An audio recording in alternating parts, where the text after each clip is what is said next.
காரியம் சபையில் என்ன அப்படின்னா, ஆவிக்குரிய அப்படின்னு நம்ம பார்க்கும்போது, ஆவிக்குரிய அப்படிங்கிறத பரிசுத்த ஆவியானவருக்கு சொந்தமான அப்படின்னு தான் நம்ம புரிஞ்சுக்கணும். நம்ம ஆவிக்குரியனா இது வந்து ஜெபம் பண்றது மட்டும்தான் அப்படின்னு நம்ம நினைச்சக்கூடாதுன்னு சொல்லிட்டு பல வேளைகள்ல நான் சொல்லியிருக்கிறேன். பட் ஆவிக்குரிய அப்படின்னும் போது பரிசுத்த ஆவியானவருக்கு சொந்தமான, பரிசுத்த ஆவியானவர் நம்மை நடத்தும் காரியம் அப்படின்னு பல்வேறு விஷயங்கள் நம்முடைய வாழ்க்கையில் இருக்கு. நம்முடைய வேலை இருக்கு, நம்முடைய ஃபைனான்சஸ் இருக்கு, நம்முடைய இமோஷன்ஸ் இருக்கு, அப்புறம் எஜுகேஷன் இருக்கு, ஃபேமிலி லைஃப் இருக்கு. இப்படி பல்வேறு விஷயங்கள் எல்லாத்திலையுமே பரிசுத்த ஆவியானவர் இருந்தாலும், நம்ம ஒரு சில காரியங்கள் வந்து நமக்கு டைரக்டா ஆவியானவரோடு கூட பழகுவதற்கு, தேவனோடு பழகுவதற்கு உதவி செய்து, அதை வேணா நம்ம என்ன செய்யலாம், ஒரு ஸ்பெஷலான ஒரு ஆவிக்குரிய காரியம் அப்படின்னு நம்ம சொல்லலாம். பட் நம்முடைய வாழ்க்கையை நம்ம பார்க்கும்போது எப்படி பார்க்கணும்னா, ஒரு முழுமையாக பார்ப்பது மிக மிக முக்கியமான ஒரு காரியம். இன்றைக்கு உங்களோட நான் பகிர்ந்து கொள்ளும் செய்தியினுடைய தலைப்பு முழுமையான விடுதலை அப்படிங்கிறது தான். முழுமையான விடுதலை. நான் பலமுறை நான் இந்த உதாரணத்தை கொடுத்திருக்கிறேன். ஒரு வண்டிக்கு சக்கரம் வந்து சதுரமா அல்லது மேல கீழே அப்படி ஒரு சைடு பெருசா இன்னொரு சைடு கம்மியா குறைவா இருந்துச்சு அப்படின்னா அது நிச்சயமாக ஓடாது. ரவுண்டா இருந்தாதான் ஓடும் அப்படிங்கிறத நான் பலமுறை நான் சொல்லியிருக்கிறேன். அதே போல நம்முடைய வாழ்க்கையில நாம முழுமையான விடுதலையை நம்ம அனுபவிக்க வேண்டும், முழுமையான ஆசீர்வாதத்தை அனுபவிக்க வேண்டும் என்பதை நான் பலமுறை நம்முடைய சபையில வலியுறுத்தி இருக்கிறேன். இன்னைக்கு ஆண்டவர் நமக்கு கொடுக்கும் செய்தியினுடைய சாராம்சம் என்ன அப்படின்னா, நம்ம முழுமையாக வாழ்க்கையில விடுதலையை அனுபவிக்கணும். Total freedom, God's deliverance for every aspect of life. நம்முடைய வாழ்க்கையில இருக்கிற ஒவ்வொரு பகுதியிலும் விடுதலையை நாம் அனுபவிப்பது மிக மிக முக்கியமான ஒரு காரியம். எடுத்துக்கொள்ளுங்கள், யாத்திராகமம் 14வது அதிகாரம் 10-31 வரை. யாத்திராகமம் 14வது அதிகாரம் 10-31 வரை நாம இப்படியாக வாசிக்கிறோம். பார்வோன் அருகில் வருகிற போது இஸ்ரவேலர்கள் தங்களுடைய கண்களை ஏறெடுத்து பார்த்து, எகிப்தியர்கள் தங்களுக்கு பின்னே வருகிறதை கண்டு மிகவும் பயந்தார்கள். அப்பொழுது இஸ்ரவேலர்கள் யெகோவாவை நோக்கி கூப்பிட்டார்கள். அன்றியும் அவர்கள் மோசேயை நோக்கி, எகிப்திலே கல்லறைகள் இல்லை என்றா வனாந்தரத்திலே சாகும்படி எங்களை கொண்டு வந்தீர்? நீங்கள் எங்களை எகிப்திலிருந்து புறப்பட செய்ததால் எங்களுக்கு இப்படி செய்தது ஏன்? நாங்கள் எகிப்தில இருக்கும்போது எகிப்தியருக்கு வேலை செய்ய எங்களை சும்மா விட்டுவிடும் என்று சொன்னோம் அல்லவா? நாங்கள் வனாந்தரத்திலே சாவதை விட எகிப்தியர்களுக்கு வேலை செய்கிறது எங்களுக்கு நலமாக இருக்குமே என்றார்கள். அப்பொழுது மோசே மக்களை நோக்கி, பயப்படாதிருங்கள், நீங்கள் நின்று கொண்டு இன்றைக்கு யெகோவா உங்களுக்கு செய்யும் ரட்சிப்பை பாருங்கள். இன்றைக்கு நீங்கள் காண்கிற எகிப்தியர்களை இனி என்றைக்கும் காண மாட்டீர்கள். யெகோவா உங்களுக்காக யுத்தம் செய்வார், நீங்கள் சும்மா இருப்பீர்கள் என்றான். அதன் பின்பு இருக்கிற பகுதியில நீங்க வாசிச்சீங்கன்னா, எப்படி ஆண்டவர் செங்கடலை பிளந்து ஒரு உலர்ந்த தரையை உண்டாக்கி அங்க எப்படி இஸ்ரேல் மக்களை நடத்தி செல்கிறார் என்பதை நீங்க பார்க்கலாம். இந்த முழு சம்பவமும் எகிப்து தேசத்திலிருந்து இந்த மக்களை வெளியில கொண்டு வருகிற இந்த சம்பவம் எப்படி வந்து நம்முடைய வாழ்க்கையில ஒரு முழு விடுதலையை அனுபவிக்க முடியும் என்பதை இது காண்பிக்கிறது. அருமையானவர்களே, ஏன் அப்படின்னா, இஸ்ரேல் மக்களை வந்து சும்மா நீங்க என்ன தொழுது கொள்ள வாங்க, என்ன ஆராதிக்க வாங்க அப்படின்னு மட்டும் ஆண்டவர் கூப்பிடல. அவர்களை முழுமையாக விடுவித்து ஒரு நல்ல தேசமாக மாற்றுவதற்காக தான் அழைத்தார் அப்படிங்கிறத நம்ம பார்க்கிறோம். ஒரு 5 முக்கியமான காரியங்களை இன்றைக்கு காலை வேளையில உங்களோட நான் பகிர்ந்து கொள்ள போறேன். 5 முக்கியமான காரியங்கள். முதலாவதாக, God gave the Israelites social freedom. ஆண்டவர் இஸ்ரவேல் மக்களுக்கு ஒரு சமூக ரீதியிலான ஒரு விடுதலையை கொடுத்தார் அப்படிங்கிறத பார்க்கிறோம். இதை நம்ம மனதில் வைத்துக் கொள்ள வேண்டும். ஏன்னு கேட்டீங்கன்னா, நிறைய வேளையில இதை நாம போக்கஸ் பண்றது கிடையாது. நாம ஆவிக்குரியது அப்படின்னு சொல்லி பார்ப்போம், பாவத்தை ஆண்டவர் மன்னிக்கிறாருன்னு நம்ம பார்ப்போம். ஆனா பாவத்தை மன்னிக்கிறது மட்டும் இல்ல, ஆண்டவர் கொடுக்கிற அந்த ரட்சிப்பு வந்து ஒரு முழு பேக்கேஜ். அது என்ன முழு பேக்கேஜ் அப்படின்னா, அதுல வந்து சமூக ரீதியிலான விடுதலை உண்டு, உணர்வு பூர்வமான விடுதலை உண்டு, அப்புறம் பைனான்சியல் ஃப்ரீடம் உண்டு. இப்படி சொல்லிட்டு போலாம், எல்லாமே அதுக்குள்ள இருக்கு அப்படிங்கிறத பாக்குறோம். இங்க கட்டமாக நம்ம பார்ப்பது என்ன அப்படின்னா, சோசியல் ஃப்ரீடம். ஆண்டவர் வந்து இவர்களை அடிமைத்தனத்திலிருந்து வெளில கொண்டு வந்தார். நேத்து வரைக்கும் அடிமைகளாக இருந்தவங்க இன்னைக்கு பாத்தீங்கன்னா சுதந்திரவாளிகளாக மாறிவிட்டார்கள் அப்படிங்கிறத நம்ம பார்க்கிறோம். அவர்களுடைய அடிமைத்தனத்தினுடைய அந்த உபத்திரவத்தை ஆண்டவர் மாற்றி போட்டார்.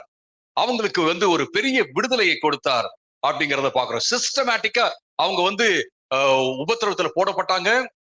சிஸ்டமேட்டிக்கா அப்படின்னா என்ன அர்த்தம்? அவர்களை இன்னும் அதிகமாக பார்வோன் உபத்திரவப்படுத்தி கொண்டே இருந்தார்.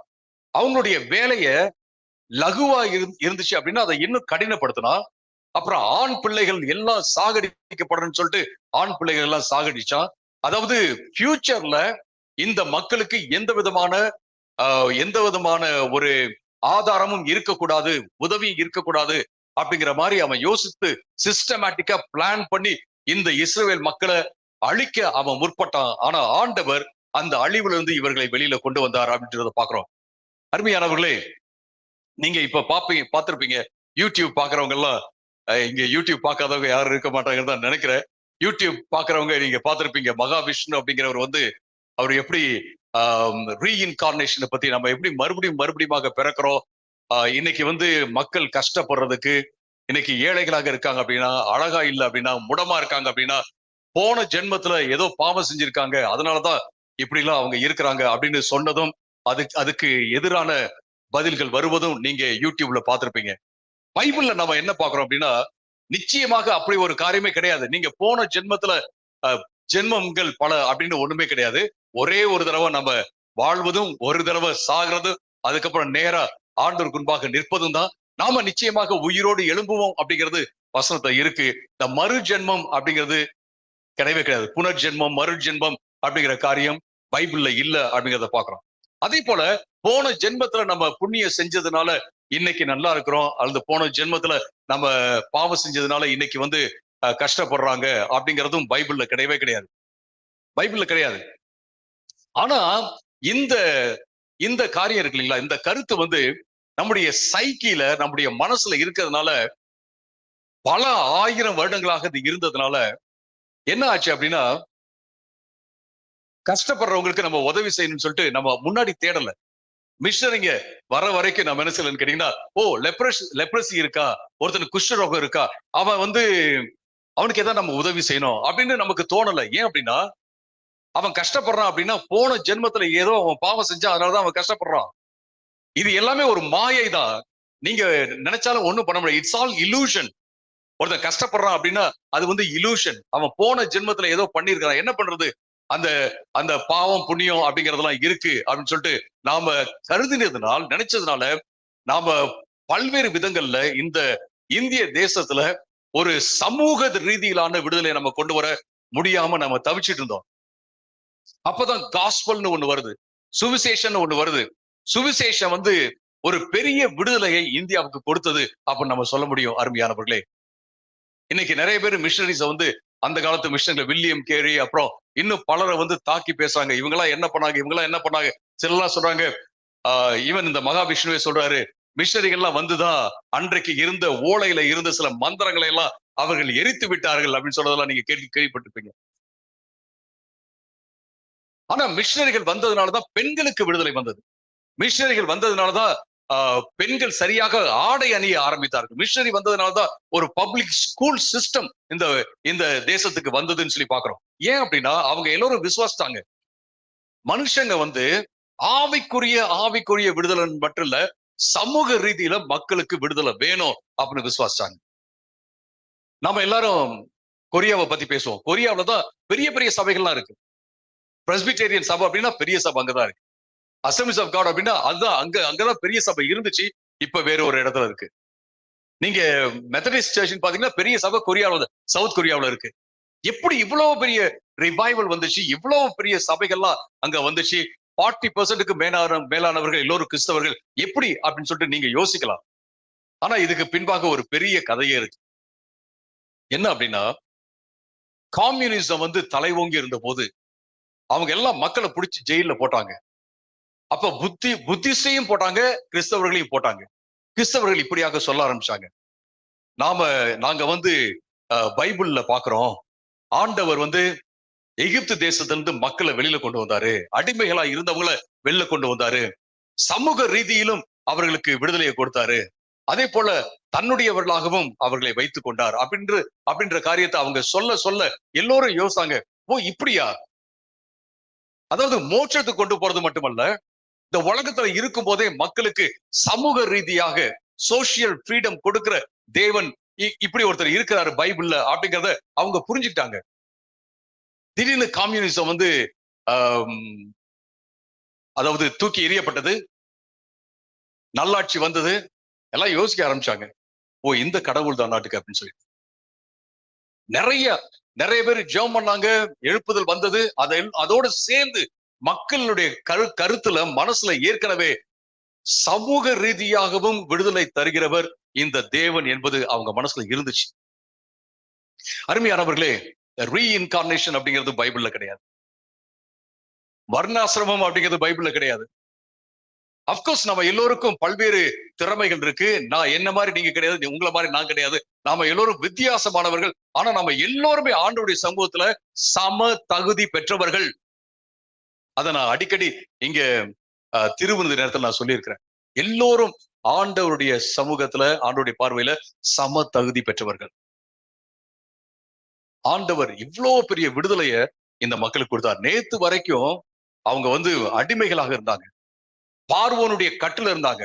சமுதாயத்துல யாராவது அவங்க நீங்க என்ன வேலை செய்றீங்கன்னு கேட்டீங்கன்னா அவங்க சொல்லுவாங்க, நான் வந்து அடிமையா இருக்கிறேங்க, இவங்களுக்கு தான் நான் வேலை செஞ்சுட்டு இருக்கிறேன் அப்படின்னு சொன்னவங்க இன்னைக்கு வந்து விடுதலை பெற்றவர்களாக ஒரு தேசத்தை நோக்கி, புது தேசத்தை நோக்கி போகிறவர்களாக அவர்கள் மாறிவிட்டார்கள் அப்படிங்கிறத பாக்குறோம். அருமையானவர்களே, இது ரொம்ப ரொம்ப முக்கியமான ஒரு காரியம். ஆண்டவர் தரும் அந்த விடுதலையில என்ன இருக்கு அப்படின்னா, சமூக ரீதியிலான விடுதலையும் இருக்கிறது என்பதை நாம பார்க்கிறோம். இதை மனதிலே வைத்துக் கொள்ள வேண்டும். ஏசாயா 58 6வது வசனம். ஏசாயா 58:6, அக்கிரமத்தின் கட்டுகளை அவிழ்க்கிறதற்கும் நுகத்தடியின் பிணைப்புகளை தளர்க்கிறதற்கும் நெருக்கப்பட்டிருக்கிறவர்களை விடுதலையாக்கி விடுகிறதுக்கும் சகல நுகத்தடிகளையும் உடைத்து போடுகிறதுக்கும் பசி உள்ளவனுக்கு உன் உணவை பகிர்ந்து கொடுக்கிறதற்கும் துரத்தப்பட்ட சிறுமையானவர்களை வீட்டிலே சேர்த்துக் கொள்கிறதுக்கும் ஆடை இல்லாதவனை கண்டால் அவனுக்கு ஆடை கொடுக்கிறதும் உன் உறவினனுக்கு உன்னை மறைக்காமல் இருக்கிறதும் அல்லவோ உனக்கு பிரியமான உபவாசம்.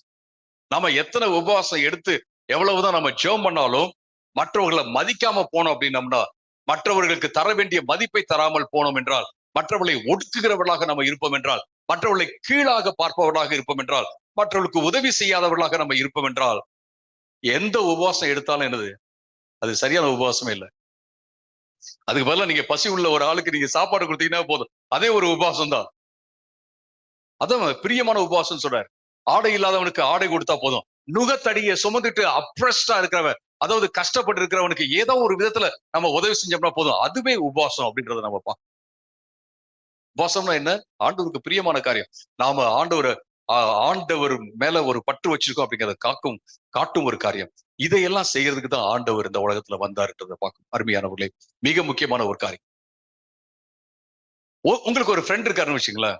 ஒரு ஃப்ரெண்ட் இருக்காரு, அவர் உங்ககிட்ட இருந்து எல்லாமே வாங்கிக்கிட்டே இருக்கிறாரு, ஆனா எதுவுமே கொடுக்கறதே இல்லை. சில எல்லாம் பார்த்துருப்பீங்கல்ல, புக்கு வாங்குவாங்க, ஒரு நல்ல புக்கா இருக்கு அப்படின்னு சொல்லிட்டு எடுத்துட்டு போயிருவாங்க. அதுக்கப்புறம் அவங்க தரவே மாட்டாங்க. அந்த மாதிரி நிறைய புக்கு என் புக்கெல்லாம் போயிருக்கு. சிலர்லாம் பாத்தீங்கன்னா வாங்குவாங்க, காசு வாங்குவாங்க, தரமாட்டாங்க, அது வாங்குவாங்க, தரமாட்டாங்க. இப்படியே ஒருத்தர் உங்ககிட்ட இருந்து வாங்கிக்கிட்டே இருக்கிறார், ஒண்ணுமே தராமையே இருக்கிறாருன்னு வச்சுங்களேன். உங்களுக்கு வாழ்க்கையில எப்படி இருக்கு? அடுத்த தடவை வந்தாருன்னா இருந்தா கூட என்ன செய்வோம்? இல்ல அப்படின்னு நம்ம சொல்லுவோம். இல்ல பலமுறை சொல்லுவோம். நான் நிறைய அந்த பேனாவை விட்டுட்டு வந்துருவேன். இப்போ போஸ்ட் ஆபீஸ் போனோம்னு வச்சுங்களேன், யாராவது பேனா அப்படியே கொடுத்துட்டு அப்புறம் வாங்காம வந்துருவேன். பேங்க் போனா அப்படியே கொடுத்துருவாங்க. நிறைய பேனாக்கள், ஒரு பஞ்சா பேனாவை வச்சுக்கிட்டு தான் இருப்பேன் நான் எப்பயுமே. நான் விட்டுருவேன்னு சொல்லிட்டு ஒருத்தர் சொன்னாரு, எப்ப கொடுத்தாலும் பேனாவை கொடுத்தா நீங்க மூடிய கையில வச்சுக்கங்க அப்படின்னு சொன்னாரு. சோ அது எனக்கு ரொம்ப ஒர்க் ஆனிச்சு. மூடிய கையில வச்சுட்டு பேனாவை கொடுத்தோம்னா எங்கே பேனா அப்படின்னு நம்ம தேடுவோம்ல, அட்லீஸ்ட் போயிட்டு வாங்கிட்டு வருவோம்ல. பட் இப்படி வாழ்க்கையில ஒருத்தவங்க உங்ககிட்ட இருந்து வாங்கிட்டே இருக்காங்க, எதுவுமே கொடுக்கறதே இல்லை அப்படின்னு நான் எப்படி ஃபீல் பண்ணுவீங்க? அதுதான் பல வேளைகள்ல இந்த உலகத்தினுடைய வாழ்க்கையை வந்து கொடுக்கல் வாங்கல் தான். It's a transaction, mutual transaction அல்லது சோசியல் டிரான்சாக்ஷன் அப்படி நம்ம சொல்லலாம். நீங்க கொடுக்குறீங்க ஒண்ணு வாங்குறீங்க, கொடுக்குறீங்க வாங்குறீங்க, கொடுக்குறீங்க வாங்குறீங்க. இந்த உலகத்துல நீங்க மட்டும் கொடுத்துக்கிட்டே இருக்கிறீங்க, ஒண்ணுமே வாங்கல அப்படின்னா வாழ்க்கையில வந்து விரக்தி ஆயிரும். இங்க எகிப்து தேசத்துல மக்களுக்கு என்ன வந்துச்சு அப்படின்னு கேட்டீங்கன்னா, இவங்க கொடுத்துக்கிட்டே இருக்காங்க, இவங்களுக்கு ஒண்ணுமே இல்ல. ஆண்டவர் இவங்களை வெளியில கொண்டு வந்து அவர்களுக்கு வேண்டிய எல்லாவற்றையும் கொடுக்கிறார் அப்படிங்கறத நம்ம பார்க்கணும். ஹல்லேலூயா, பிரைஸ் தி லார்ட். அதனாலதான் எனக்கு இயேசு ரொம்ப பிடிக்கும். யெகோவா தேவன் கர்த்தர் ரொம்ப பிடிக்கும். ஏன் அப்படின்னு கேட்டீங்கன்னா, அவர் எப்ப பார்த்தாலும் அதாவது ஆவிக்குரியன்னு சொல்லிட்டே அப்படி இல்லாம ஆண்டவர் முழு விடுதலைய இந்த உலகத்துக்கு தருகிறவராக இருக்கிறார் அப்படிங்கிறத பார்க்கிறோம். இரண்டாவது விடுதலை என்ன அப்படின்னு கேட்டீங்கன்னா, இமோஷனல் ஃப்ரீடம், உணர்வு சார்ந்த விடுதலையை ஆண்டவர் நமக்கு தருகிறவராக இருக்கிறார். சரி, சோசியல் ஃப்ரீடம் மட்டும் கிடையாது, உணர்வு சார்ந்த ஃப்ரீடம். ஒருத்தர் என்கிட்ட பேசிட்டு இருக்கும்போது சொன்னாரு, இது எல்லாமே வந்து உங்க மனசுலதான் இருக்கு அப்படின்னு சொன்னார். மனசுல வந்து தைரியம் இருந்துச்சுன்னா நீங்க எதையும் சாதிக்க முடியும். ஆனா எல்லாரும் என்ன என்ன வந்து ஒரு கீழா பார்க்கும்போது என் மனசுல தைரியம் வர மாட்டேங்குது அப்படின்னு இன்னொருத்தர் சொன்னாரு. நீங்க உங்களுக்கு சோசியல் ஸ்டேட்டஸ ஆண்டவருடைய பிள்ளை அப்படிங்கிற ஒரு ஸ்டேட்டஸ வந்து ஆண்டவர் கொடுத்திருக்கிறார். நீங்க தைரியமா இருங்க அப்படின்னு சொல்லிட்டு ரெண்டு பேரு பேசிட்டு இருந்ததை நான் கேட்டேன். Emotional freedom. நீங்க 14வது அதிகாரம் 13 இருந்து 14 வரை நீங்க வாசிச்சீங்கன்னா அவங்க அழுறாங்க, பயப்படுறாங்க. ஏன் பயப்படுறாங்க? இவர்களுக்கு விடுதலையை கொடுத்த அந்த அந்த அடிமைத்தனத்தினுடைய அதிகாரி இருக்கா இல்லைங்களா, திரும்ப வரான். எதுக்கு? இவர்களை பிடிச்சிட்டு போயிடணும் அப்படின்னு சொல்லிட்டு. பல வேளைகள் இப்படிதான் நம்முடைய வாழ்க்கை நடக்கும். நமக்கு சிலர்லாம் டெம்பரரி ஃப்ரீடம் கொடுப்பாங்க, அதுக்கப்புறம் மறுபடியும் வந்து பிடிக்க பார்ப்பாங்க, எப்படியாவது பிடிச்சிடணும்னு சொல்லிட்டு. சோ அவன் வரான். அது மட்டுமல்ல, அவங்க முன்னாடி போகணும் அப்படின்னா, முன்னேறி போகணும் அப்படின்னா, அவங்க முன்னாடி வந்து செங்கடல் இருக்கு, தாண்டி போகவும் முடியாது. என்ன பண்றது தெரியல. எல்லாரும் அழுகுறாங்க. என்ன சொல்லி அழுகுறாங்கன்னா, அங்க எகிப்து தேசத்துல கல்லறை இல்லைன்னு சொல்லிட்டு இங்க கொண்டு வந்தீங்க, இங்க வனாந்தரத்துல சாகிறத காட்டிலும் அங்க வந்து பார்வோனுக்கு அடிமைகளாக வேலைக்காரர்களாக இருந்திருப்பதே நல்லா இருந்திருக்கும் அப்படின்னு சொல்லிட்டு அவங்க எல்லோரும் பயந்து அழுகிறத நம்ம பார்க்கணும், கதறத நம்ம பார்க்கணும். மொத இந்த உலகத்துக்கு வந்த ஒரு உணர்வு என்ன அப்படின்னு கேட்டீங்கன்னா, பயம் கலந்த வெட்கம், அவமானம். ஏன்னா ஆதாம் ஏவாள் தேவனுக்கு பயந்து அவர்கள் ஒரு புதருக்கு பின்னாடி போயிட்டு ஒழிஞ்சிட்டாங்கன்னு சொல்லிட்டு நம்ம பார்க்கிறோம். அதே போலதான் இங்கேயோ அவர்கள் பயந்தார்கள். ஆண்டவர் வந்து விடுதலை கொடுத்தாரா? ஆண்டவர் சொன்னார், நீங்க பயப்படாதீங்கன்னு சொல்றாரு. மோசே சொல்றாரு, நீங்க பயப்படாதீங்க. இன்றைக்கு பார்க்கிற எகிப்தியர்களை நீங்க இனி பார்க்க மாட்டீங்க. ஆண்டவர் உங்களுக்காக யுத்தம் பண்ணுவார். ஆண்டவர்கிட்ட போயிட்டு மோசே சொல்லும்போது, ஆண்டவரே இவங்கெல்லாம் இப்படி பயப்படுறாங்க, கதறாங்க அப்படின்னு சொல்லும்போது ஆண்டவர் சொல்றாரு, ஏன் என்கிட்ட வந்து கத்திட்டு இருக்கீங்க? அவங்கள பார்த்து முன்னாடி போ சொல்லுங்க, கோ ஃபார்வர்ட் அப்படின்னு சொல்றாரு. நீங்க முன்னேறி போ சொல்லுங்க. முன்னேறி போகும்போது நிச்சயமாக நான் விடுதலை செய்வேன் அப்படின்னு தான் அவர் சொல்றாரு. நமக்கு ஆண்டவர் உணர்வு பூர்வமான விடுதலையை கொடுக்க அவர் நம்மளை மீட்டெடுத்திருக்கிறார். அருமையானவர்களே, உங்களுக்கு எனக்கும் பயம் இருந்துச்சு அப்படின்னா அந்த பயத்தை நம்ம எடுத்து போடுவது மிக முக்கியமான ஒரு காரியம். மன அழுத்தத்துக்கு நீங்க இடம் கொடுக்க தேவையே இல்லை. நீங்க தைரியமாக எப்போதுமே இருக்கலாம். நான் இதை வந்து நான் வாழ்க்கையில அனுபவிக்காத ஒருவனாகலாம் நான் சொல்ல. நான் பயங்கரமான மன அழுத்தத்துக்குள்ள போயிருக்கேன். பயங்கரமான மன அழுத்தம். அதாவது 1 மாசம் 2 மாசம் தூங்காமே நான் இருந்திருக்கேன். தூங்காம இருந்து அப்புறம் தூக்க மாத்திரை எல்லாம் எடுக்க சொல்லி அப்புறம் 1 மந்த் தூக்க மாத்திரை எடுத்து இப்படிலாம் நான் வந்து வாழ்க்கையில பயங்கர கஷ்டப்பட்டிருக்கேன். என்ன பார்த்து எங்க அம்மா கேட்பாங்க, நீ ஒரு ஊழியக்காரனா இப்படி எல்லாம் கவலைப்படுறீங்க அப்படின்லாம் கேட்டிருக்காங்க. அந்த மாதிரி எல்லாம் நான் கடந்து போயிருக்கேன். ஆனா ஆண்டவர் என்னோட இருந்தார். ஆண்டவர் எனக்கு சொன்ன காரியம் என்னன்னா, உன்னுடைய பயத்தை நீக்கும்படியாக உனக்கு தைரியத்தை கொடுக்கறதுக்கு தான் நான் உன்னை அழைச்சிருக்கிறேன். நான் வந்து இதெல்லாம் அனுபவிச்சதுனால மற்றவங்க அனுபவிக்கிறாங்க, இப்படி எனக்கு ஒரு பயம் இருக்கு அப்படின்னு சொல்லும்போது என்னால நல்லா புரிஞ்சுக்க முடியும். அருமையானவர்களே, இன்றைக்கு ஆண்டவர் உங்களுக்குள்ள ஒரு பெரிய தைரியத்தை கொண்டு வர அவர் விரும்புகிறார். நீங்க பார்வோனை பார்த்து நீங்க பயப்பட தேவையில்லை. எது உங்களை முன்னாடி பிடிச்சு வச்சிருந்துச்சோ அது திரும்ப வந்தாலும் நீங்க நோ, உன்னால என்ன ஒண்ணும் செய்ய முடியாது அப்படின்னு நம்ம சொல்ல முடியும். நான் வந்து ஒரு சில டாக்ஸிக் ரிலேஷன்ஷிப்குள்ள போயிருக்கேன். டாக்ஸிக் ரிலேஷன்ஷிப்னா சில டாக்ஸிக் நண்பர்கள், டாக்ஸிக் நம்பர், எப்ப பார்த்தாலும் நெகட்டிவா பேசிட்டு, ஆனா திடீர்னு பாத்தீங்கன்னா இமோஷனலா பிளாக்மெயில் பண்ணுவானுங்க. டேய் நீயும் விட்டுட்டு போயிட்டா நீ பேசணும்னா எப்படா அப்படின்னு பேசுவானுங்க. அப்புறம் பாத்தீங்கன்னா அப்புறம் இந்த மாதிரி எல்லாத்தையும் புடுங்கிறது, அப்புறமேட்டு அதாவது தப்பா பேசுறது, அப்புறம் அதே நேரத்துல வந்து இமோஷனல் பிளாக்மெயில் பண்றது, இப்படி ஒரு சில நண்பர்கள்லாம் என் வாழ்க்கையில இருந்திருக்காங்க. என்ன பண்றதுன்னு தெரியலையே. ஆனா ஆண்டவர் தைரியத்தை கொடுத்தாரு. போய் உட்காந்து பேசி, இன்னையில இருந்து நான் என்ன செய்வேன்னா, உங்ககிட்ட சும்மா பேசுவேன் ஒழிய சாப்பிடுறதுக்கெல்லாம் வரமாட்டேன். உங்களோட என்ன செய்ய மாட்டேன், உட்காந்து அதுக்கெல்லாம் எல்லாம் பேசலாம் வரமாட்டேன். என்னன்னு பேசுவேன். உங்களுக்கு ஏதாவது ஜெப தேவை இருந்துச்சுன்னா சொல்லுங்க, நான் உங்களுக்காக ப்ரேயர் பண்றேன். அவ்வளவுதான். அதுக்கப்புறம் நான் ஒரு டெக்னிக் கத்துக்கிட்டேன். சொல்லாமலே எப்படி அப்படியே மெதுவா விலகி போயிடணும் அப்படின்னு சொல்லிட்டு. அப்புறம் தான் சொன்னேன், ஏய் இவன் சொல்ல தெரியவே இல்லை, காலை பண்றது இல்ல. காலை பண்றதுன்னா அதுக்கு காரணம் இருக்கு. இந்த மாதிரி சிலர் நம்ம மறுபடியும் வருவாங்க. இப்ப எனக்கு மறுபடியும் வந்தாலும் கூட எனக்குலாம் கவலையே இல்லை. அப்படியே ஸ்டாப் பண்ணிடுவேன். அவங்களுடைய டாக்டரின்ஸ் எனக்கு தேவையில்லை, அவங்களுடைய உபதேசம் தேவையில்லை. அவங்க பேசுறதெல்லாம் பாத்தீங்கன்னா ஏதோ ஆவிக்குரிய மாதிரி பேசுறாங்க, பைபிள்ல உள்ளதே பேச மாட்டேன்றாங்க. எனக்கு தேவையே கிடையாது. இன்னைக்கு வந்தாலும் நான் என்ன செய்வேன், அடிச்சு பேசுவேன். நீங்க எனக்கு தேவையில்லைன்னு சொல்லுவேன். தேவையில்லை அப்படின்னா நான் அவங்கள வந்து கீழே தாழ்த்தி அப்படி போட்டு கிடையாது. இது எனக்கு தேவையில்லை. ஏன்னா நிறைய இருக்குதா, இன்னும் வேற காரியங்களை நான் கற்றுக்கொள்ள விருப்பப்படுறேன். இது எனக்கு தேவையில்லை. அருமையானவர்களே, உங்களை அடிமை பண்ணி வச்சிருக்கிற ஆட்கள், உங்களை வந்து அப்படியே இமோஷனலா பிளாக்மெயில் பண்ணிட்டு இருந்தவங்க, ஏதாவது ஒண்ணு சும்மா அவங்களுக்கு தான் தெரிகிற மாதிரி அப்படியே பேசிக்கிட்டே இருக்கிற ஆட்கள் மறுபடியும் வந்தாலும் சரி, இல்ல உங்களுடைய தைரியத்தை வந்து எடுத்து போடுற மாதிரி, உற்சாகத்தை குலைக்கிற மாதிரி ஆட்கள் மறுபடியும் வந்தாலும் சரி, தைரியமா சொல்லுங்க, I'm sorry, I don't want to go into that.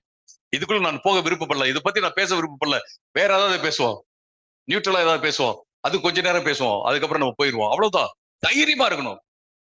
ஏன்னா யோர் டைம் இஸ் ப்ரெஷஸ். உங்க நேரம் உங்களுக்கு ரொம்ப ரொம்ப விலை மதிப்பற்றது. அருமையானவர்களே, டைம் இஸ் லைஃப்.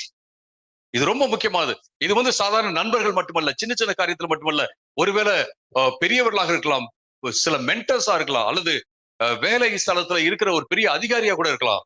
நம்ம மறுபடியும் நமக்கு பயத்தை கொடுக்கிறவர்கள், நமக்கு சஞ்சலத்தை கொடுக்கிறவங்க, மன அழுத்தத்தை கொடுக்கிறவங்க, ஏதாவது உற்சாகம் இல்லாத வார்த்தையை பேசுறவங்கள நீங்க என்ன செய்ய, தூரமாவே வச்சிருங்க. இது ரொம்ப இம்பார்ட்டன்டான ஒரு காரியம். உங்களுக்கு பயத்தை தூண்டும் எதுவுமே உங்களுக்கு வேண்டாம். அப்பனா பயம்ன்றது தப்பா? பயமே தேவையில்லைன்னா பயம் தேவை.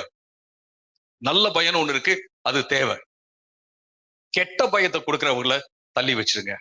பிலிப்பியர் 4வது அதிகாரம் 6-7 வசனத்தை நீங்க வாசிச்சு பாத்தீங்கன்னா, ஒன்றுக்கும் கவலைப்படாமல் எல்லா சூழல்களிலும் ஜெபத்தோட ஆண்டவருக்கு நன்றியை செலுத்தி, ஸ்தோத்திரத்தை செலுத்தி, நீங்க தேவன்கிட்ட நீங்க விண்ணப்பங்களை வையுங்க.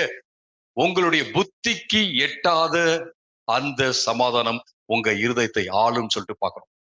நீங்கள் நானும் பயம் வரும்போது, கஷ்டம் வரும்போது, அது குழப்பம் வரும்போது, மன அழுத்தம் வரும்போது நம்ம செய்ய வேண்டியது என்ன அப்படின்னு கேட்டீங்கன்னா, ஆண்டவர்ட்ட ஜெபம் பண்றது, ஆண்டவர்ட்ட வர்றது, ஆண்டவருக்கு நன்றி சொல்லி வருவது. அப்ப நிச்சயமாக அவருடைய சமாதானம் நம்மை நிச்சயமாக தொடும், நம்முடைய இருதயத்தை ஆளும் அப்படிங்கிறத நம்ம பார்க்கிறோம். ஒரு அப்பா பையன் இருந்தாங்க. அப்பா வந்து எப்ப பார்த்தாலும் இப்படியே சொல்லிருப்பார், எனக்கு ரொம்ப கவலையா இருக்கு, பயமா இருக்கு, என்ன நடக்குமோ தெரியல. இப்படியே பேசி பேசி பேசி அம்மா கிட்ட சண்டை போட்டுக்கிட்டே இருப்பாரு எப்ப பார்த்தாலும். சோ அந்த பையன் பார்த்துக்கிட்டே இருந்தான். சாப்பிடுற நேரத்துல எனக்கு ரொம்ப கவலையா இருக்கு, எனக்கு பயமா இருக்கு, என்ன பண்றதுன்னு தெரியல அப்படின்னு. ஏங்க நீங்க சாப்பிடும்போது சாப்பிடுங்க அப்படின்னு அவங்க சொல்லுவாங்க. ஓ உனக்கு தெரியாது, எனக்கு எவ்வளவு கவலை இருக்கு தெரியுமா, எனக்கு எவ்வளவு பயமா இருக்கு தெரியுமா, இப்படியே பேசி பேசி சண்டை ஆயிரும். இப்படியே பார்த்துக்கிட்டே இருந்தான். ஒரு நாள் இந்த பையனுக்கு வந்து இருட்டுன்னா பயம். சோ ஒரு நாள் இருட்டுல வந்து கார்டனுக்கு போனோம் அப்படின்னும் போது அவங்க அப்பா சொன்னாரு, இங்க பாருப்பா, இந்த டார்ச் லைட்டை வச்சுக்க, எப்பெல்லாம் இருட்டுக்குள்ள போறிய, ஏன்னா உனக்கு ரொம்ப பயம் இல்ல, அதனால இதை வச்சுக்க அப்படின்னு அவர் சொன்னாரு. அப்ப அவன் சொன்னா, அப்பா உங்களுக்கு தான் டார்ச் லைட் ரொம்ப தேவைப்பட தெரியுது, ஏன்னா டெய்லி ஒரு 10 முறை 16 15 முறை நீங்க எனக்கு பயமா இருக்கு கவலையா இருக்குன்னு சொல்லிட்டு இருக்கீங்க, நீங்க இந்த டார்ச், அவனுக்கு தெரியல இது இருட்டுக்கு தான் தெரியல, இதை நீங்க பக்கத்துல வச்சுக்கிட்டீங்க அப்படின்னா உங்களுக்கு பயம் இருக்காதுப்பா. அப்ப அவன் சொன்னான். அது போலதான் ஆண்டவர் நம்ம எல்லோருக்குமே டார்ச் லைட் கொடுத்திருக்காரு, வேத வசனம். அதை நம்ம புடிச்சுக்கணும். நம்ம பயப்பட தேவையில்லை. என்ன செய்ய முடியுமோ வாழ்க்கையில் அதை செய்வோம், செய்ய முடியாத ஆண்டவர்கிட்ட கொடுத்துருவோம், ஆண்டவர் பார்த்துக்குவார். அருமையானவர்களே, இது ரொம்ப முக்கியமானது. மூன்றாவதாக spiritual freedom. Spiritual freedom, freedom from sin, பாவத்திலிருந்து விடுதலையை ஆண்டவர் கொடுக்கிறார். எல்லா இந்த உலகத்துல உள்ள எல்லா பிரச்சனைக்கும் காரணம் என்ன அப்படின்னா பாவம் தான். ஓ அப்படின்னா என்ன, அது பாவமே இல்லாம போனிச்சுதான் எல்லாம் சரியாயிருமா? நிச்சயமா சரியாயிரும், நிச்சயமா சரியாயிரும். எல்லா பிரச்சனைக்கும் எல்லா பிரச்சனையும் காரணமே பாவம் தான். ஒருத்தர் லைசன்ஸ் ஓட்ட தெரியாமயே லைசன்ஸ் வாங்கிட்டாருன்னு வச்சுங்களேன். வண்டியை ஓட்டிட்டு போறாரு, எங்கேயோ இடிச்சிட்டாரு. இடிச்சதுக்கு அப்புறம் ஏதாவது போலீஸ் வந்து செக் பண்றாங்க. லைசன்ஸ் இருக்கு, பேப்பர்ஸ் எல்லாமே நல்லா இருக்கு. ஆனா அவருக்கு செக் பண்ணி பார்க்கும்போது அவருக்கு சரியா ஓட தெரியல. அப்ப கேள்வி கேட்கறாங்க, ஏன் அவர் வந்து லைசன்ஸ் எப்படி யாரு கொடுத்தாங்க, எப்படி அவர் கிடைச்சிச்சு அப்படின்னு சொல்லிட்டு அவரையே பிடிச்சிட்டு இருக்காங்கன்னு வச்சுங்களேன். அவரை பிடிச்சிட்டே இருந்தா மட்டும் பத்தாது. the whole system has to be corrected. the whole system.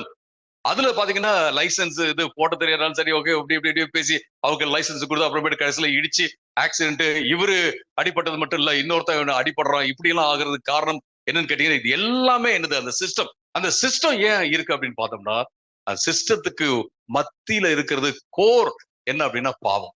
பாவம்னா என்ன? ஆண்டவருக்கு பிடிக்காத காரியம் தான். நீங்க நல்லா ஓட்டினீங்கன்னா உங்களுக்கு லைசன்ஸ், இல்லைன்னா உங்களுக்கு லைசன்ஸ் இல்ல அப்படின்னு சொல்லிட்டா பிரச்சனை இல்லை. அவ்வளவுதான், அவ்வளவுதான். அருமையானவர்களே, இந்த உலகத்துல பாவம் அப்படிங்கறத ஒரு பெரிய பிரச்சனையாக இருக்குது. அதனால நமக்குள்ள பாவம்ல இல்லைன்னு இல்ல, நாம பிரச்சனை ஏன்னு கேட்டா நமக்குள்ள இருக்கிற பாவம் தான். ஆண்டவர் வந்து விடுதலை, ஆவிக்குரிய விடுதலை கொடுக்கும்படியாக இவர்களை அழைத்து கொண்டு போனார். மோசே வந்து பார்வோன்ட்ட பேசும்போது, இவங்களை அனுப்புங்க, இவர்கள் போயிட்டு வனாந்திரத்துல தொழுது கொள்ளட்டும் அப்படின்னு சொல்றாரு. வனாந்திரத்துல போய் தொழுது கொள்ளட்டும் அப்படின்னு சொல்றாரு. ஆண்டவரை ஆராதிக்கட்டும். ஆண்டவர் வந்து இந்த மக்களை தனக்கென்று இருக்கிற மக்களாக எடுத்துக்கொண்டு வெளியில போறாரு. அதாவது ஒரு ஒரு சமூக ரீதியிலான விடுதலை மட்டும் அப்படின்றது இல்ல, ஒரு பைனான்சியல் ஃப்ரீடம் அல்லது இமோஷனல் ஃப்ரீடம், உணர்வு பூர்வமான விடுதலை மட்டும் இல்ல, என்ன நீங்க ஆராதிங்க அப்படின்னு சொல்லிட்டு கூட்டு போறத பாக்குறோம். அதனாலதான் ஆண்டவர் பல இடங்கள்ல சொல்லுவார், உங்களை நான் தானே எகிப்திலிருந்து கொண்டு வந்தேன், நான் தானே உங்களை எகிப்திலிருந்து கொண்டு வந்தேன், நான் தானே எகிப்திலிருந்து கொண்டு வந்தேன்னு சொல்லிட்டு பல இடங்கள்ல ஆண்டவர் சொல்வதை நாம பாக்குறோம். அருமையானவர்களே, உங்களை என்னையும் ஆண்டவர் இந்த உலகத்துல ஒரு பெரிய விடுதலை கொடுத்து வெளில கொண்டு வந்தது எதுக்கு அப்படின்னு கேட்டீங்கன்னா, அவரை போல நாம வாழ்வதற்காக அப்படிங்கிறத பார்க்கணும். இயேசுவை போல நாம வாழ்வதற்காக அப்படிங்கிறத என்றைக்கும் நம்ம மறந்து விடவே கூடாது. ரோமர் 6வது அதிகாரம் 22வது வசனம், ரோமர் 6:22, இப்பொழுது நீங்கள் பாவத்திலிருந்து விடுதலையாக்கப்பட்டு தேவனுக்கு அடிமைகள் ஆனதினால் பரிசுத்தமாகுதல் உங்களுக்கு கிடைக்கும் பலன், முடிவோ நித்திய ஜீவன். நீங்க ஆண்டவருக்கு விடுதலை, பாவத்திலிருந்து விடுதலை பெற்று இப்ப நீங்க ஆண்டவருக்கு வந்து அடிமையா இருக்கீங்க. ஆண்டவருக்கு அடிமையா இருக்கும் அப்படின்னா, ஆண்டவர் வந்து, ஓ நீங்க எல்லாம் அடிமை, எல்லாம் கை கட்டி அப்படியே. நான் காலேஜ்ல இருக்கும்போது, பைபிள் காலேஜ் இருக்கும்போது முதல் ஸ்டூடெண்ட்ஸ் சொல்றது என்னன்னா, கையை கட்டாத, தலையை சொரியாத, அப்படி ஃப்ரீயா இரு, ஒன்னும் பிரச்சனை இல்லை. எனக்கு அது அது எனக்கு பிடிக்கவே பிடிக்காது. ஆனா எங்க ஸ்கூல்ல எல்லாம் கை கடிதான் நிப்போம். அது நம்ம கலாச்சாரம் அன்னைக்கு இருந்தது. ஓகே, இப்பெல்லாம் பாத்தீங்கன்னா ஸ்கூல்ல மிஸ்டர் மகேஷ் அப்படின்றாங்க. இப்ப டீச்சரை பார்த்து மிஸ்டர் மகேஷ்ன்றாங்க. அந்த காலம் போயிடுச்சு. அப்பெல்லாம் வந்து பேரெல்லாம் அங்க சொன்னதை, வாத்தியார் பேரெல்லாம் சொன்னதே கிடையாது. சயின்ஸ் சார்ன்னு தான் சொல்லுவோம், அல்லது ஹிஸ்டரி சார்ன்னு தான் சொல்லுவோம். சொன்னதே கிடையாது. இப்ப அது மாறி போயிடுச்சு. இப்படி நம்ம அப்படியே ஆண்டவர்கிட்ட போயிட்டு அப்படியே அடிமை மாதிரி நிற்கிறோம். அதுக்காக ஆண்டவர் அழைக்கல, அந்த அர்த்தம் கிடையாது. ஆண்டவருக்கு வந்து முழுவதுமாக சரண்டர் பண்ணி ஒப்பு கொடுத்து இருக்கிறோம். பாவத்திலிருந்து விடுதலை கிடைச்சிச்சு. ஏன்னு கேட்டீங்கன்னா, the benefit you reap leads to holiness. அதனால வர பலன் என்ன அப்படின்னு கேட்டீங்கன்னா, பரிசுத்தம். ஆண்டவருக்கு அடிமையா இருப்பதனால வருகிற பலன் என்ன அப்படின்னா பரிசுத்தம். பரிசுத்தம்னா என்ன? ஆண்டவருக்கு வேறு பிரிக்கப்பட்டு ஆண்டவருடைய நோக்கத்துக்காக வாழ்வது. அதனுடைய ரிசல்ட் என்ன அப்படின்னா நித்திய ஜீவன், ஆண்டவரோடு கூட என்றென்றைக்கும் இருக்கும் வாழ்க்கை. அருமையானவர்களே, வேத புஸ்தகம் மிக தெளிவாக சொல்லுது. நாம இங்க நான் கண்ண முன்ன சில கேட்பாங்க, நான் செத்தனா எங்க போவேன்? டைரக்டா நான் செத்தேன் அப்படின்னா டைரக்டா நான் ஆண்டவர்ட்ட இருப்பேன். அதான் பைபிள் சொல்லுது. நான் போயிட்டு எங்கேயோ போயிட்டு ஒரு குகையில அப்படியே ஒரு ஸ்லீப்பிங் சோல் மாதிரிலாம் நான் இருக்க போதில்ல. நாம இப்படி நம்ம பிரிச்சு பார்க்கணும்ல. நீங்க வந்து சோலு, நீங்க வந்து பாடி. இந்த பாடி வந்து போனாலும் மறுபடியும் பாடி வரும் நமக்கு. இந்த நீங்க நீங்க ஒரு ஹோல் யூனிட், உங்களுடைய பாடி, அப்புறம் நீங்க கண் கூடாக பார்க்க முடியாத அந்த மனுஷன், ரெண்டு சேர்த்து ஒரு யூனிட். நீங்க இந்த பாடி இல்லாம மேல போனாலும் உங்களுக்கு உணர்வு இருக்கும், உங்களுக்கு பயம் வரும், உங்களுக்கு அதாவது பயம் வரும்னு நான் சொல்ல, அதாவது அந்த உணர்வுகள், சந்தோஷம், எல்லாமே, சமாதானம் எல்லாமே அது இருக்கும். அப்படிங்கிறத பாக்குறோம். இந்த பாடிக்கும் அதுக்கு இப்ப சம்பந்தம் இருந்தாலும் அந்த சம்பந்தம் இல்லாம என்ன செய்ய முடியும்? நீங்க முழு மனுஷனாக உணர்வோட நீங்க வாழ முடியும். ஆண்டவரோட நீங்க இருப்பீங்க, என்றென்றைக்கும் அவரோட இருப்பீங்க. மறுபடியும் என்ன செய்ய போறோம்? நம்ம இந்த உலகத்துக்கு வரப்போறோம் அப்படிங்கிறத நம்ம பார்க்கணும். உயிரோட எழும்பும் போது இந்த சரீரம் நமக்கு வந்துருது. இதுதான் நமக்கு ஒரு பெரிய விடுதலை. அருமையானவர்களே, இந்த விடுதலை வேற எங்கேயுமே கிடையாது. நான் 6 அறிவுள்ள மனுஷனாக இப்படி வாழும் போதே ஆண்டவருக்கு ஒழுங்கா இல்லைன்னு வச்சுங்களேன், நான் நாயா பிறந்தேன் அப்படின்னா, இல்ல வேற ஏதாவது பிறந்தேன் அப்படின்னா, எப்படி நான் சரியாக போறேன்? சிலர்லாம் சொல்றாங்க, சிலர்லாம் நான் இந்த யூடியூப்ல இப்பெல்லாம் கொஞ்சம் கொஞ்சம் பார்க்க ஆரம்பிச்சிட்டேன். இந்த இதுல இருந்து போன ஜென்மத்துல ஒருத்தர் நல்ல ஒரு நல்ல அறிவுள்ளவரா இருந்தா வச்சுங்களேன், அந்த அறிவு இந்த ஜென்மத்துல வரும்போது அதோட கூட சேர்ந்து அந்த அறிவும் இந்த அறிவும் சேர்ந்து அதனாலதான் அவங்களா ஜீனியஸா இருக்கிறாங்க அப்படின்லாம் சில சொல்றாங்க. ஒண்ணுமே புரிய மாட்டேங்குது. நம்ம இப்படி எல்லாம் யோசிச்சுட்டு இருக்கிறதுனாலதான் நம்ம இன்னும் பல மடங்கு நம்ம இந்திய சமுதாயம் பயங்கரமான ஒரு அறிவு பெற்ற சமுதாயம். நிச்சயமாக, அதாவது வெஸ்டர்ன் வேர்ல்டு எல்லாம் பார்பேரியன்ஸா இருந்த போது நாமெல்லாம் அநாகரிகத்தின் உச்சத்துல இருந்தோம். ஆனா இன்னைக்கு அவங்க நம்மள காட்டில் முன்னாடி போயிட்டாங்க. அவங்கள சேஞ்ச் பண்ணது எதுன்னு கேட்டீங்கன்னா பைபிள். ஆனா நாம அப்படின்னா பொதுவா மக்களுக்கு இதே நினைப்புதான் இருக்கு. இன்னைக்கு யாராவது ஜீனியஸா இருந்தா அப்படிதான் நினைக்கிறாங்கன்னு தெரியல. இப்படிதான் சொல்லிட்டு இருக்காங்க. நிறைய பேர் படிச்சவங்க எல்லாம் சொல்றாங்க, எனக்கு என்ன இப்படி இப்படி நினைக்கிறாங்களே அப்படின்னு இருக்கு. அப்படிலாம் கிடையவே கிடையாது. நான் மரித்தேன் என்றால் நேரம் என்ன செய்ய போறேன்? ஆண்டவரோடு கூட இருக்க போறேன். அதுக்கப்புறம் என்றென்றைக்கும் அவரோடு இருக்க போறேன். அப்புறம் உயிரோடு எழும்புவேன், என்னுடைய சரீரத்தோட உயிரோடு எழும்புவேன். அப்புறம் புதிய பூமி, ஒரு அருமையான ஒரு வாழ்க்கை ஆண்டவர் தருவார். அதுல நான் வாழ போறேன். அதுதான். இதுக்காக இததான் என் மனசுல வச்சிருக்கேன். இதுதான் ஒட்டுமொத்த ஆவிக்குரிய ஃப்ரீடம், ஆவிக்குரிய விடுதலை அப்படின்னு சொல்லிருப்பான். ஆவிக்குரிய விடுதலை அப்படிங்கிறது ஏதோ நான் அப்படியே சைக்கிள் மாதிரி இந்த இப்ப ஆடு, அதுக்கப்புறம் பாத்தீங்கன்னா ஒண்ணு செய்யல அப்படின்னா அப்புறம் நாயா பிறக்கிறேன். அதுக்கப்புறம் நான் சரியா புண்ணிய செய்யல அப்படின்னா காக்காவா பிறக்கிறேன். அதுக்கப்புறம் ஏதோ ஒரு ஒரு சர்டன் சைக்கிள் நான் ஏதோ மனுஷனா பிறக்கிறேன், நல்லது செஞ்சா என்ன செய்யறேன், நான் பரமாத்மாவோட அப்படியே இணைஞ்சிடுறேன், இல்லைன்னா இல்ல அப்படின்ற மாதிரிலாம் கிடையவே கிடையாது. அருமையானவர்களே, நமக்கு இவ்வளவு பெரிய விடுதலை கொடுத்திருக்காரு. இப்படிப்பட்ட ஒரு விடுதலை வேற எங்கேயுமே கிடையாது. நீங்க நல்லா யோசிச்சு பாருங்க. இப்படிப்பட்ட ஒரு ஆவிக்குரிய விடுதலை ஆண்டவர்கிட்ட நாம போறதுக்கு எதுவுமே நம்ம செய்யவே தேவையில்லை. நாம ஜெபம் பண்ணா போதும், விசுவாசிச்சா போதும், அவருடைய கிருபையை சார்ந்திருந்தா போதும், அவர்கிட்ட நாம போயிடுறோம். அருமையானவர்களே, இது ரொம்ப ரொம்ப முக்கியமான ஒரு காரியம். ஒரு அடிமை இருந்தான். அந்த அடிமையை அவனுடைய எஜமான் அடிச்சு அடிச்சு அடிச்சு பாத்தீங்கன்னா வேலை வாங்குவார். உடம்பெல்லாம் பயங்கர புண்ணு. ஒரு நாள் அவனை அடிமை சந்தையில வச்சிருந்தாங்க. ஒருத்தர் அவன் மேல இறக்கப்பட்டு அவனுக்கு வேண்டிய கிரயத்தை கொடுத்து காசை கொடுத்து அவனை வீட்டுக்கு கூட்டு வந்துட்டாரு. கூட்டு வந்தாலும் அவனால நடக்க முடியல. இப்ப அவன் விடுதலை பட்டுட்டான். அவன் சுதந்திரவாளிதான். அவனை யாரும் பிடிச்சு வைக்கல. அவர் சொல்லிட்டாரு, நீ என்னுடைய மகன், எல்லா சொத்துமே உனக்கு தான் அப்படின்னு சொல்லிட்டாரு.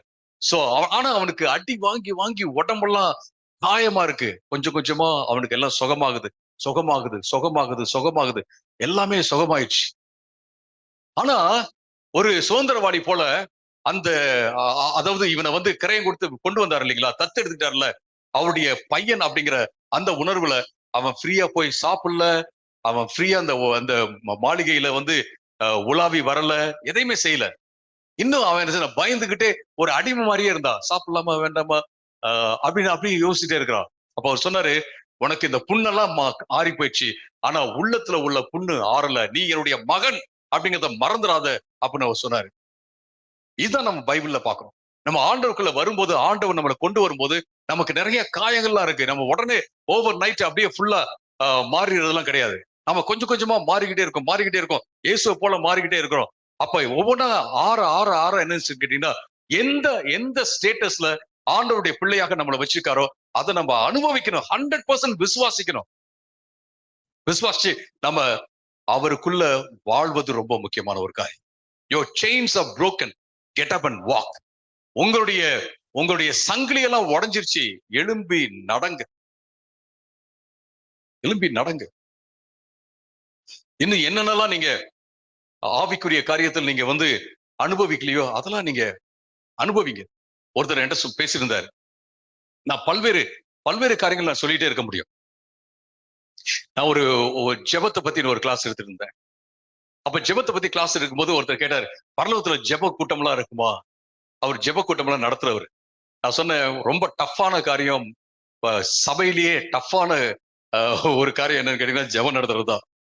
இல்ல யாரெல்லாம் ஜெபம் பண்றீங்களோ ஜெபம் பண்ணுங்கன்னா ப்ரேயரே பண்ண மாட்டாங்க. அப்புறம் யாராவது சிஸ்டர் நீங்க ப்ரேயர் பண்றீங்களா அப்படி கேட்கணும். ப்ரேயர்னா சிலருக்குலாம் ரொம்ப கடினமா இருக்கு இல்லைங்களா? ஆண்டவர்ட்ட கதறி அழுந்து எல்லாம் சில எல்லாம் கதறி அழுகுறாங்களா இல்லையோ, கதறி அழுகிற மாதிரி ஒரு டோன் கொண்டு வந்துருவாங்க. அது மாதிரிலாம் நீங்க பாத்திருக்கீங்களா?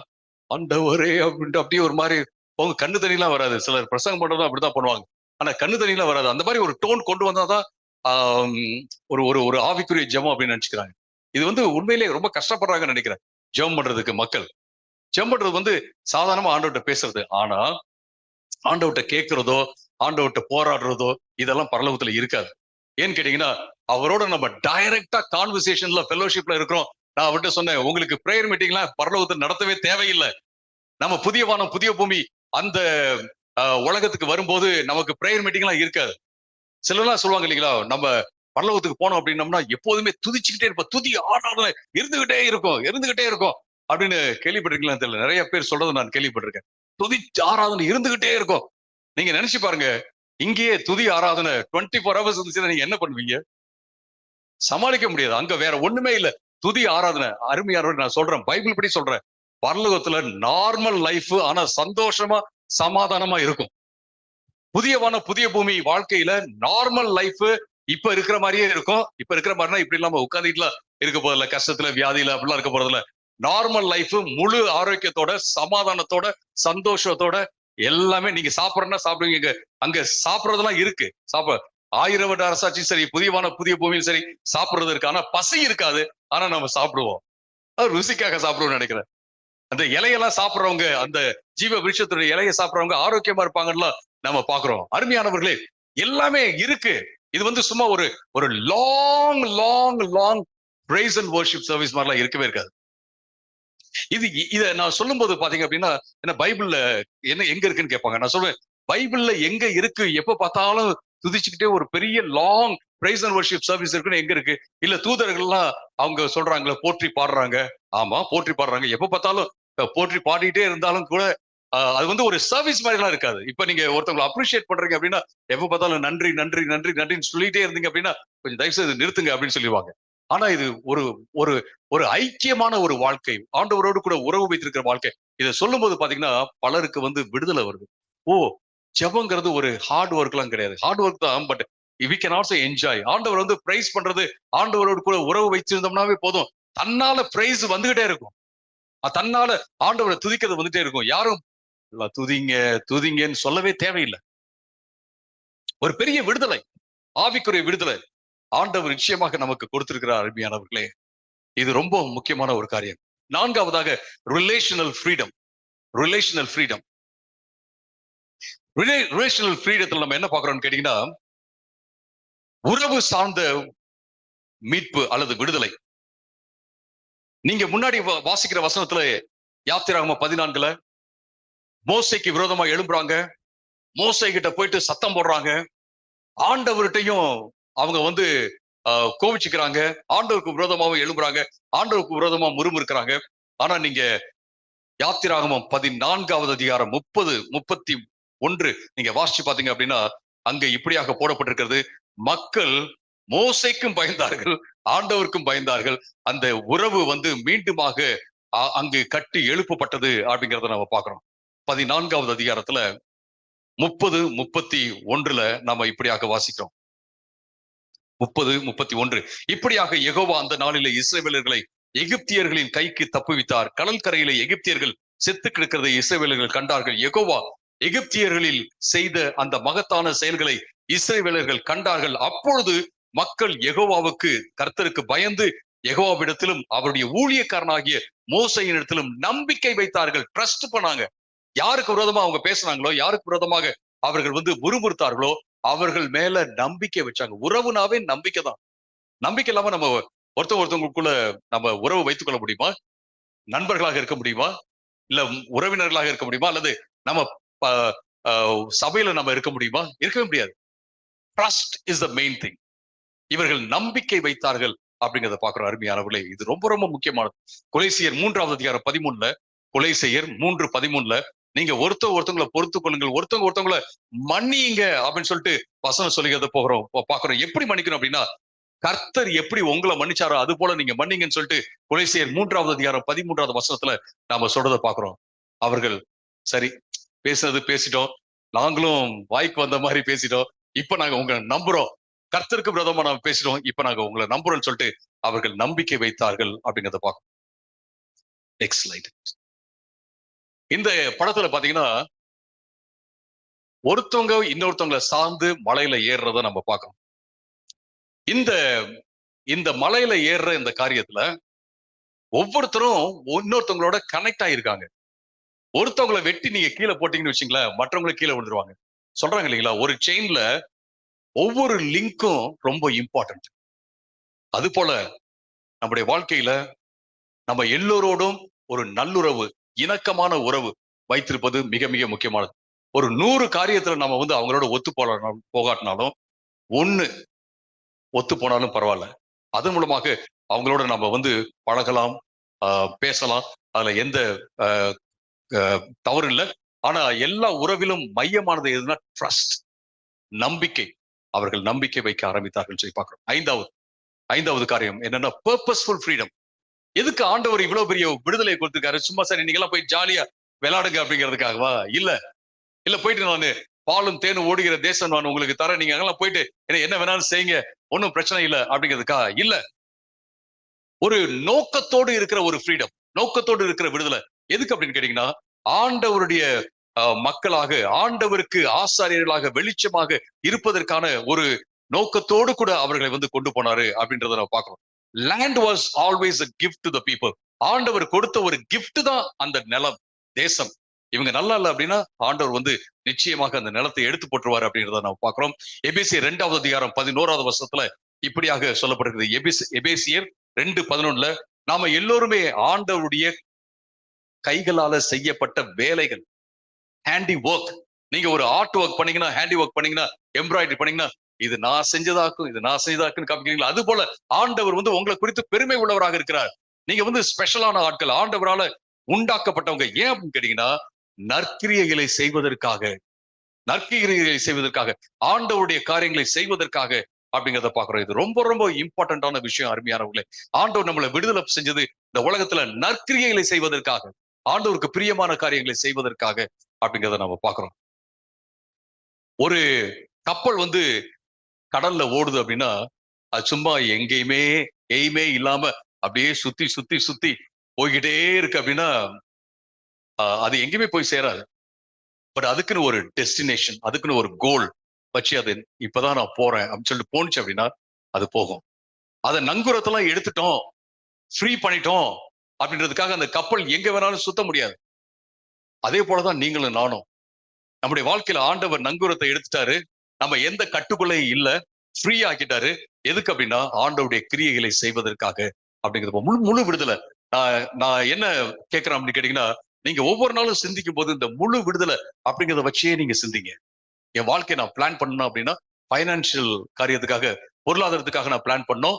அதே நேரத்துல ஆவிக்குரிய காரியத்துக்காக, இமோஷனல் ஸ்ட்ரென்த்துக்காக, உணர்வு பூர்வமான காரியத்துக்காக, ஃபேமிலிக்காக, மற்ற எல்லாத்துக்காகவும் பிளான் பண்ணுங்க. இப்படியே எல்லாத்தையும் மனசுல வச்சு நீங்க பிளான் பண்ணுங்க. முழுமையானதுக்காக பிளான் பண்ணுங்க. இந்த சபைக்கு வருவது, அப்புறம் ஜெபம் பண்றது, பைபிள் படிப்பது, இது எல்லாத்தையும் நீங்க அந்த பிளான்ல கொண்டு வந்துருங்க.